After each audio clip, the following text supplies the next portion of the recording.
कर्ण कर्ण रोज दान करते थे, इसलिए उनका नाम है दानवीर। कर्ण का नाम क्या है? दानवीर। कर्ण दान करते थे, नित्य दान। नित्य दान, जैसे नित्य पूजा करने का विधान है, ऐसे नित्य दान करने का विधान है। नित्य क्या दान करें? अन्न दान। नित्य अन्न दान, जो आपकी सामर्थ्य है। अभी प्रयागराज में हजारों भक्तजन, कल्पवासी, माघ मेला में हजारों भक्त आकर के खूब प्रसाद, दिन भर रसोई चल रही है प्रयागराज में। अभी 20 तारीख हमारे लिए है। गोपियों की जगह अपने को रखिए, अपने को स्थापित करके देखिए कि आप भगवान से कितना प्रेम करते हैं। भगवान को पाना है तो कोई पूजा से ना प्राप्त करेगा, कोई जप से प्राप्त ना कर लेगा। भगवान ना जप से मिलते, ना तप से, ना पूजा से, त्याग से मिल ही जाएंगे इसकी गारंटी नहीं है, पर प्रेम से मिल जाएंगे इसकी गारंटी है। इसलिए मोहन प्रेम बिना नहीं मिलते, चाहे कर लो कोटि उपाय। इसलिए जप तप अच्छा है, पर प्रेम बहुत अच्छा है। इसलिए गोपियों ने प्रेम करके बता दिया कि देखो मैं प्रेम करती हूं, ऐसे ही आपको करना है। किसी की भी, चाहे लड़का की हो या लड़की की, यही उम्र है प्यार व्यार के चक्कर में फंसने की। इस उम्र में जो नहीं फंसा तो आगे फिर संभावनाएं कम हो जाती हैं। यही उम्र बनने की है और यही उम्र बिगड़ने की है। तो ये लड़का लड़की से प्यार मान लेते हैं। तो मैं आपको प्यार, सही प्यार समझाना चाहता हूं कि जिसे आप प्यार कहते हो ना मेरी बहनों, लड़के ने कहा आई लव यू, प्यार नहीं है ये, वो केवल आपको वासना की नजर से देख रहा है। आप जवान हो, सुंदर हो, तो आपको आई लव यू देने वाले लोग मिलेंगे। लड़कियां भी लड़कों को बोलती हैं आई लव यू। कोई आई लव यू, मैं हमेशा एक लाइन बोलता हूं, कोई आपसे प्यार क्यों करेगा? कोई आपसे प्यार, झूठ ना बोलो मेरी मां, मां बेटे के रिश्ते में भी स्वार्थ होता है। पांव दबाती हैं, कितना पैसा है आपके पास। इसलिए भगवान में और भक्त और भगवान के बीच में ना कोई स्वार्थ की दीवार ना हो। कौन सी दीवार ना हो? जगत में तो स्वार्थ है ही ना, तो जगत का स्वार्थ जगत में रहने दो। ये स्वार्थ भगवान तक ना पहुंचाओ, भगवान से जुड़ो निष्काम। अब आप कहो कि भगवान से फिर मांगे किससे यदि कोई आवश्यकता है तो? सुनो, छोटा सा बच्चा होता है, क्या छोटे से बच्चे को मांगना पड़ता है कि माँ दूध पिलाओ, पानी पिलाओ, खिलाओ पिलाओ? बिना मांगे माँ उसकी सारी पूर्ति करती है कि नहीं? बिना मांगे सब माँ देती है कि नहीं? बोलो हाँ। जब बिना कहे बच्चे के भाव को मां समझती है, चारा काट के लाते और फिर पढ़ाई भी पूरी करते। तो इस तरह से जब कोई कामना नहीं थी तब भी भोग लगा के खाते, भगवान की सेवा करते, सवेरे शाम की आरती में खड़े होते।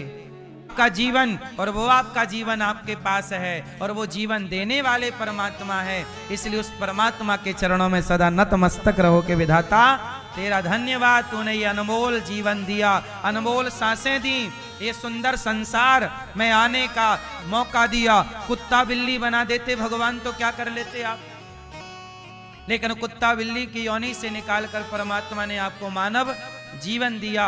बड़े भाग्य मानुष तन पावा, सुर दुर्लभ सदग्रंथ निगावा, फिरत सदा माया कर प्रेरा, काल कर्म स्वभाव गुण घेरा। भगवान तो 84 लाख योनियों से निकालकर हमें यह शरीर दिए, इसलिए उनका धन्यवाद। इसलिए भगवान को देखिए और सदा नजरें झुकी रहें, एहसानों के तले दबे रहो। ईश्वर का एहसान मानना ही भक्ति है। सदा तुम्हारी नजरें उनके आगे झुकी रहें कि प्रभु मैं आपका ऋणी हूं। क्या हूं? आप क्या हैं ईश्वर के? सच बताओ कितने लोग ऋणी हैं? आप ऐसा किया करो, रोज भगवान से कहा करो, हे प्रभु हम आपके ऋणी हैं। और क्या क्या ऋण है रोज बताओ। यही अगरबत्ती जलाई, ओम जय जगदीश स्वामी जय भक्त जनों के संग फल में दूर जय जगदीश, ऐसे भागते हैं जैसे ट्रेन छूट रही है।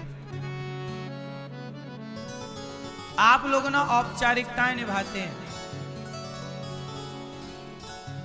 ये प्रेम नहीं है, ये औपचारिकता कर रहे हो, फॉर्मेलिटी। पूजा नहीं, प्रेम।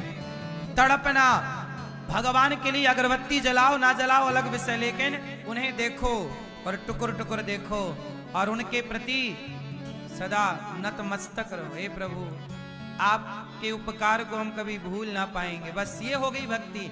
उनके ऋणी रहकर काम करो। ये मानो कि मैं नहीं हूं, ये घर भगवान का, परिवार भगवान, सब भगवान का, ये हो गई भक्ति। तुम नारियल चढ़ाओ, फूल चढ़ाओ, इसकी जरूरत नहीं है। चढ़ाना है तो क्या चढ़ाना चाहिए बताओ, भगवान को क्या चढ़ाना चाहिए? आप बताओ मेरी माँ, क्या चढ़ाएं? प्रेम भी कोई चढ़ाने की चीज है। क्या चढ़ाओगी भगवान को? पीली मैया,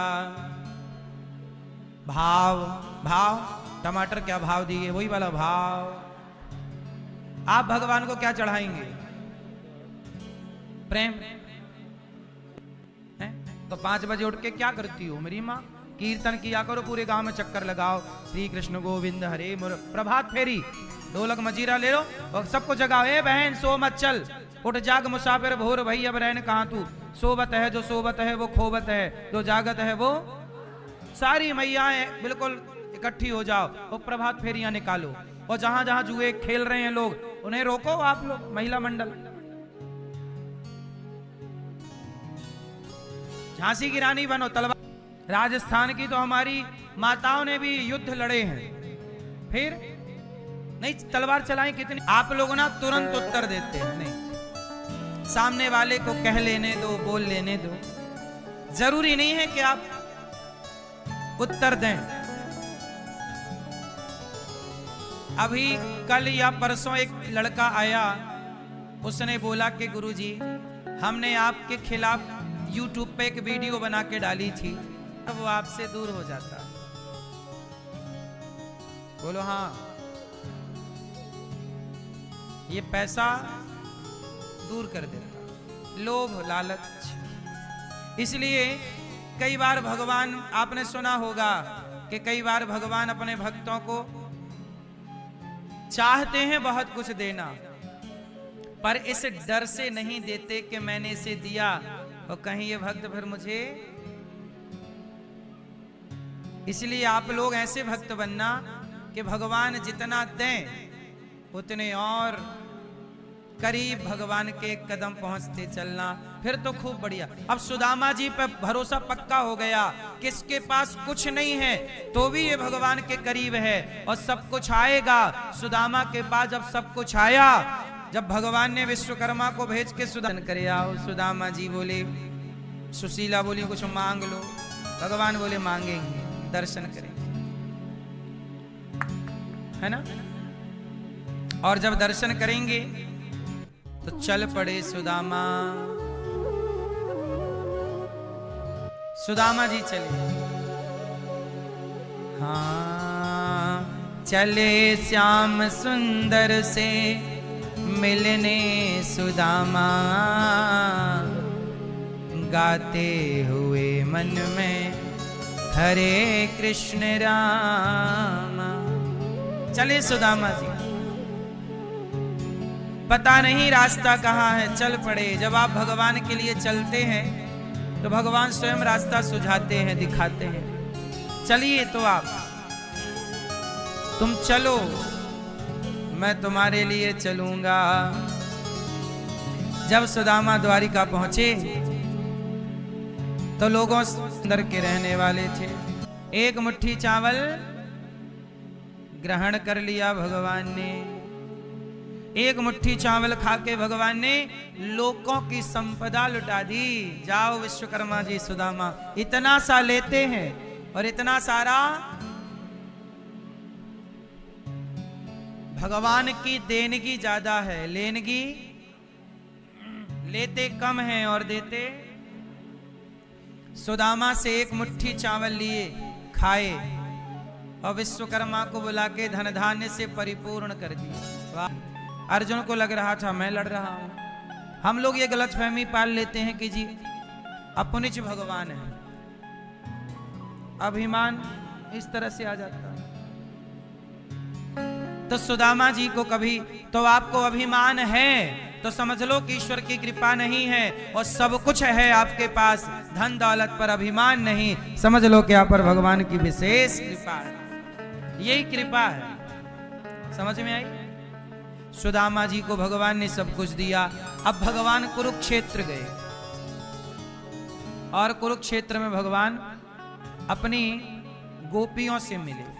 वापसी में वृंदावन आए तो वृंदावन में भगवान श्री राधा रानी से 100 वर्षों के बाद भगवान कृष्ण का मिलन हुआ। भगवान अपनी गोपियों से कब मिले? 100 साल बाद।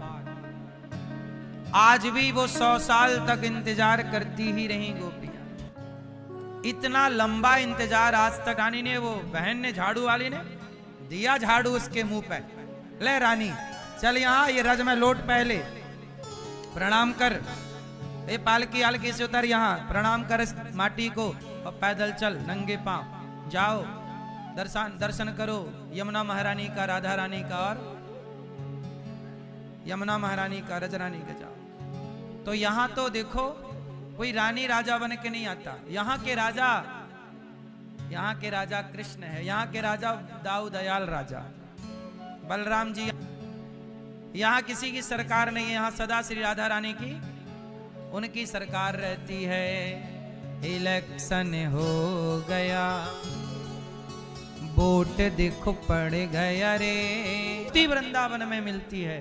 तो भाई ये वृंदावन कौन है? ये वृंदावन की लीला